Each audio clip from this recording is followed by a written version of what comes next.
Hi everyone, कैसे हैं आप सभी। आप सबके सीटेट का एग्जाम बहुत नज़दीक है और आज की वीडियो में हम लोग स्पेशली डिस्कस करने वाले हैं सीटेट एग्जामिनेशन में जो आप लोगों की दो लैंग्वेज पूछी जाती है। एक आती है आप लोगों की language one and then second आती है आप लोगों की सेकंड लैंग्वेज। दो लैंग्वेजेस ऐसी आप लोगों को चूज करनी होती है जिसमें एक होती है लैंग्वेज वन, लैंग्वेज टू जिसमें आप लोग हिंदी, इंग्लिश, उर्दू, संस्कृत, पंजाबी, बंगाली, गुजराती, कोई भी लैंग्वेज जो आप लोग चाहते हैं वो लैंग्वेज आप लोग चूज कर सकते हैं।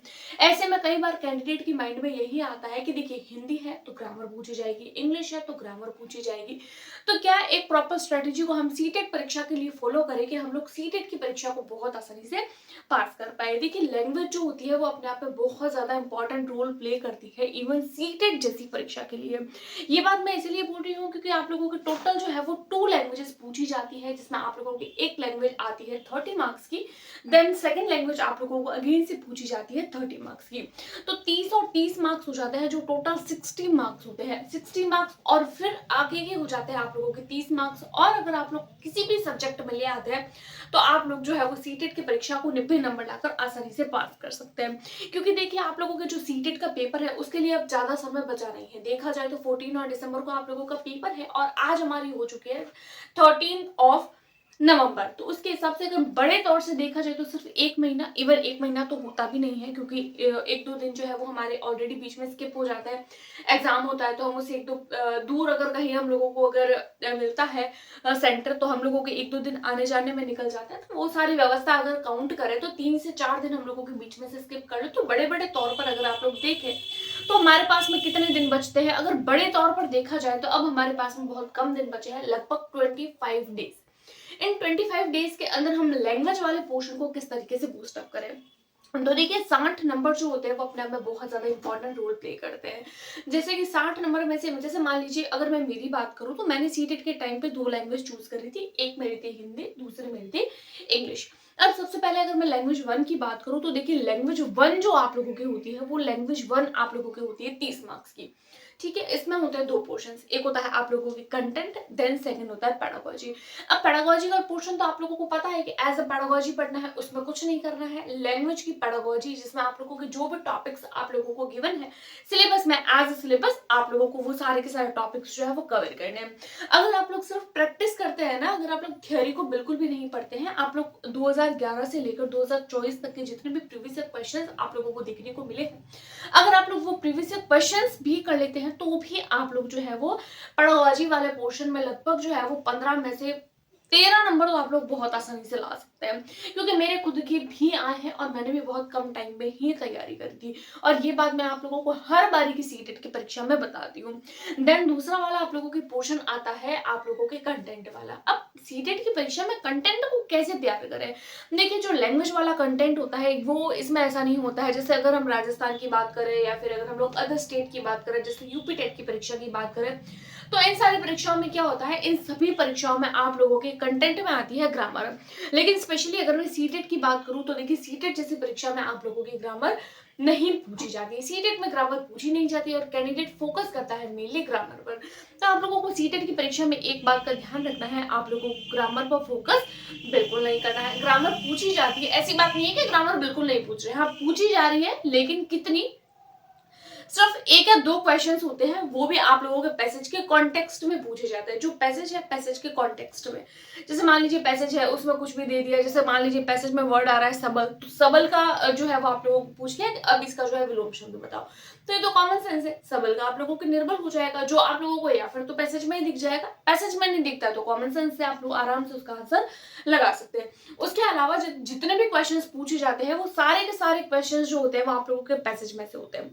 तो ग्रामर पढ़े या पैसेज पढ़े, ऑब्वियसली पैसेज की प्रैक्टिस करनी है। अब पैसेज की प्रैक्टिस कहाँ से करें, चाहे लैंग्वेज वन ले रहे हैं, चाहे लैंग्वेज टू ले रहे हैं, चाहे कोई भी लैंग्वेज ले रहे हैं, चाहे हिंदी, इंग्लिश, संस्कृत, उर्दू, पंजाबी, असमी, बंगाली, गुजराती, कोई भी लैंग्वेज अगर आप लोग ले रहे हैं, लैंग्वेज फर्स्ट, लैंग्वेज सेकंड, कोई भी आप लोग ध्यान रखें एज अ कंटेंट आप लोगों को फोकस पर ग्रामर, फोकस जो है वो ग्रामर पर बिल्कुल नहीं करना है। Don't focus on grammar. तो किस पर फोकस करना है, आप लोगों को प्रैक्टिस करनी है पैसेज की। प्रैक्टिस करिए किसकी, पैसेज की। जितनी ज्यादा प्रैक्टिस आप लोग करते हैं, देखिए मान लीजिए अगर आप लोगों ने लैंग्वेज वन हिंदी लिया है तो आप लोग लैंग्वेज वन हिंदी की भी जो है वो पैसेज प्रैक्टिस कर लीजिए। लैंग्वेज टू हिंदी की भी। इससे क्या होगा, देखिए इससे क्या होता है कि जब हम ऑथेंटिक पेपर से जब हम लोग जो है वो पैसेज की प्रैक्टिस करते हैं तो इसमें हम लोगों को एक चीज का बेनिफिट मिलता है। वो बेनिफिट ये होता है कि एक तो ये स्टैंडर्डाइज्ड होते हैं, स्टैंडर्ड पेपर होते हैं, और इनके जो आंसर्स होते हैं वो भी स्टैंडर्ड होते हैं, और हम लोगों की प्रैक्टिस जो है वो स्टैंडर्ड पेपर से होती है।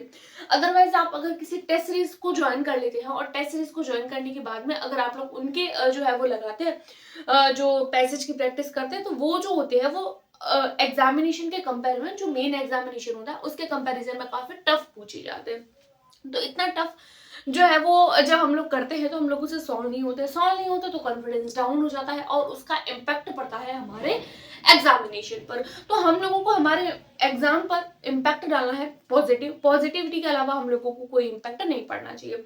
तो पॉजिटिविटी कहाँ से आएगी? पॉजिटिविटी तभी आती है जब हम लोग जो है वो ज्यादा से ज्यादा क्वेश्चन को सॉल्व कर पाते हैं, और सॉल्व तभी कर पाएंगे जब हम लोग ज्यादा से ज्यादा प्रैक्टिस करेंगे।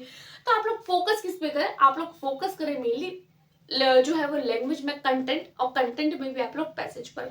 7 नंबर का एक पैसेज, 7 नंबर का 8 नंबर का दूसरा पैसेज। तो टोटल ये चाहे लैंग्वेज 1 हो चाहे लैंग्वेज 2 हो, हिंदी ले रहे हो तो हिंदी के पैसेज प्रैक्टिस करो, इंग्लिश ले रहे हो तो इंग्लिश के, उसके अलावा भी कोई लैंग्वेज है तो उनके आप लोग पैसेज जो है वो प्रैक्टिस कर सकते हैं। उसके बाद में बात करते हैं हम लोग पेडागोजी की। तो पेडागोजी को आप लोगों को मैंने बता दिया, आप लोग एज अ सिलेबस पढ़िए। अगर आप लोगों को लगता है कि नहीं मेरे पास में अभी इतना समय नहीं है और मैं नहीं पढ़ पाऊंगी, आगे आने वाले समय में मुझे और भी काम है, सो मैं जो है वो इस परीक्षा के लिए इतना समय नहीं दे पाऊंगी, तो आप लोग प्रीवियस ईयर करिए। देखिए एक जो पेपर होता है ना, पेपर 1 की अगर मैं बात करूँ तो एक पेपर में आप लोगों के 15 पेडागोजी के क्वेश्चन आते हैं, हिंदी पेडागोजी।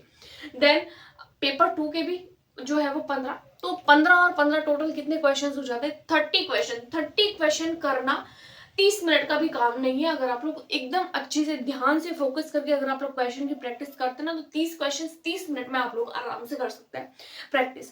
तो ज्यादा आप लोगों को जो है वो करने की जरूरत नहीं है कि कैसे पढूं, क्या पढूं, किस तरीके से पढूं, नहीं समझ आ रहा है और जो है वो पेडागोजी इतनी समझ नहीं आ रही है, क्योंकि जो है वो हिंदी और इंग्लिश की और जो लैंग्वेज होती है इनकी पेडागोजी को ज्यादा टफ पूछी नहीं जाती है, इजी सी पेडागोजी होती है। जितना आप लोग जो है वो प्रैक्टिस करेंगे, अगर आप लोग लैंग्वेज पढ़ भी लेते हैं ना कि मैंने लैंग्वेज वाले पोर्शन में जो है वो मैंने कंटेंट या फिर पेडागोजी का जो कंटेंट है वो पढ़ लिया है, फिर भी अगर आप लोगों को लगता है कि नहीं मेरा सिर्फ कंटेंट पढ़ने से यानी पेडागोजी का कंटेंट पढ़ने से मेरा जो है वो पेडागोजी वाले में सारे के सारे क्वेश्चन जो है वो सही कर लूंगी, तो ऐसा नहीं है। Practice is must. जितनी ज्यादा प्रैक्टिस करोगे उतने ज्यादा आप जो है वो उसमें एक्सपर्ट होगे, क्योंकि हम लोगों को इस परीक्षा में एक्सपर्टाई दिखानी है अपनी।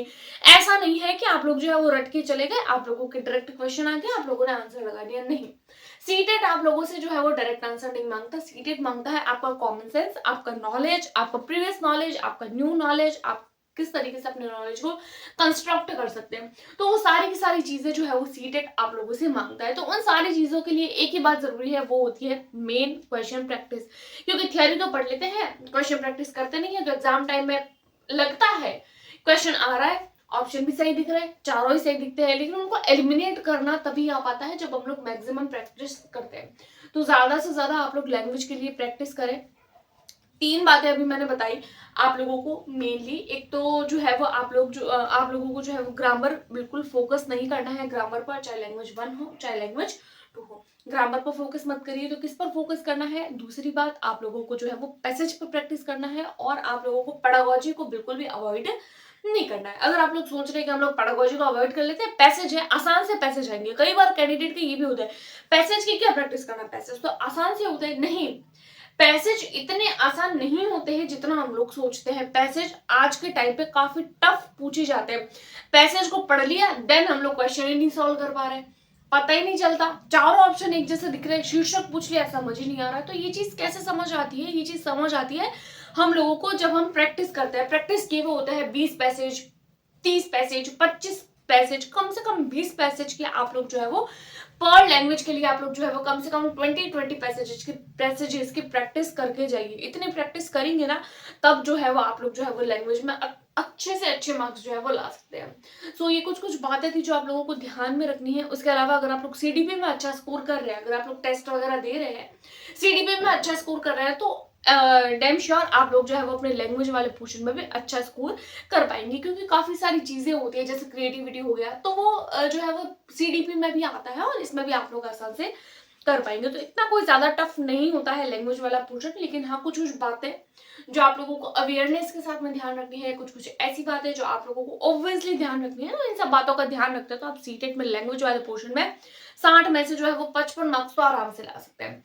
सो ये कुछ कुछ बातें थी। और भी कोई क्वेरी हो, कोई कमेंट हो तो you can ask me in comment box. आप मुझे अगर कोई इंपॉर्टेंट इन्फॉर्मेशन के लिए आप मुझे मेल भी कर सकते हैं। टेलीग्राम ग्रुप ज्वाइन कर लीजिए, वहाँ पर हम जो है वो क्लासेस भी ले रहे हैं जो सीटेट की, उसकी मैं आप लोगों के साथ में पीडीएफ भी शेयर कर रही हूँ। अगर आप लोग चाह रहे हैं, अगर आप लोगों को मेरी वीडियोस पसंद आ रही है तो अपने दोस्तों के साथ में शेयर करिए और जो है वो सपोर्ट करिए। और अगर आप लोगों को मेरी वीडियो थोड़ी सी भी हेल्पफुल लगती है तो वीडियो में एक प्यारा सा कमेंट कर लीजिए, ताकि मुझे भी एक पॉजिटिविटी मिले कि चलो मेरी वीडियो बनाना जो है वो सफल रहा। सो आज की वीडियो में इतना ही, मिलते हैं नेक्स्ट वीडियो में, तब तक के लिए टेक केयर, गुड बाय।